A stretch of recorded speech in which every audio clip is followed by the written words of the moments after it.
Seguimos con el estudio de los requisitos bíblicos para oficiar como pastor en una iglesia cristiana. Capítulo 3, versículo 7, primera carta a Timoteo dice: además, la gente que no es de la iglesia debe hablar bien de él, para que no sea deshonrado y caiga en la trampa del diablo. La gente del mundo, la gente que no pertenece a la congregación, la gente que no pertenece al camino del Señor, ¿qué concepto tiene del pastor? ¿Qué concepto tiene de aquel que está aspirando a pastor? Pensemos en las dos posibilidades. Imaginen a un hombre que está aspirando a ser ordenado como pastor, todavía tiene un trabajo secular, todavía está trabajando en una empresa, y cuando se enteran de que lo nombraron como pastor, dicen: ¿a ti? A ti te nombraron como pastor, pero si tú eres un mal empleado, si tú llegas tarde, si tú mientes en este lugar, si tú maltratas a tus compañeros, si tú eres chismoso, si te hemos visto coqueteando con la secretaria, te hemos visto coqueteando con la niña de ventas. ¿Cuál es la reacción de la gente de afuera cuando escuchan que un hombre fue designado para un oficio tan honorable como el oficio del pastor? Ahora pensemos también en las personas que ya están ejerciendo el pastorado. ¿Qué dicen sus familiares? Las personas de su casa que todavía no conocen al Señor. Tristemente seguimos viendo el ejemplo que dio el Señor Jesucristo de aquellos que no cumplen con su deber con sus padres.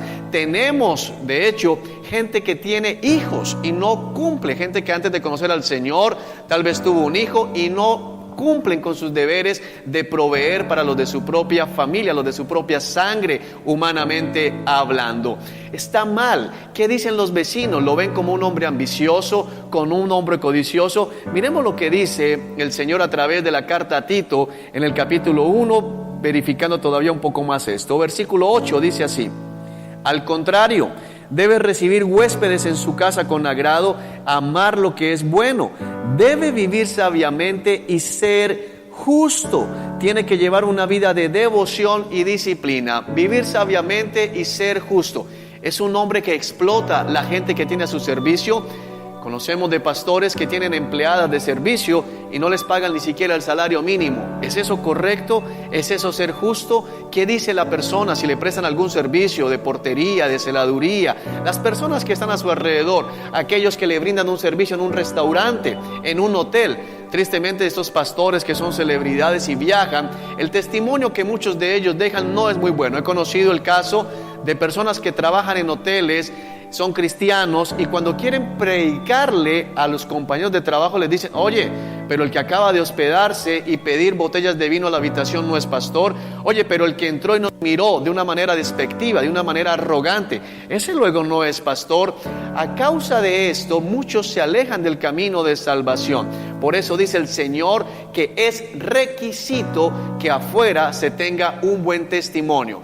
Hay personas que dicen de los pastores: oye, es un estafador, le intentó quitar la casa a uno, le intentó quitar el terreno al otro. ¿Cómo podemos pensar que maltratar al mundo es válido siempre y cuando actuemos bien dentro de la iglesia? Tenemos que ser justos, tenemos que ser sabios y tenemos que vivir de acuerdo a la Escritura, no solo con los de adentro de la congregación, sino como nos enseña el Señor, también con nuestros enemigos. Recuerda que no importa lo que muchos digan, la última palabra la tiene la palabra de Dios. Que Dios te bendiga.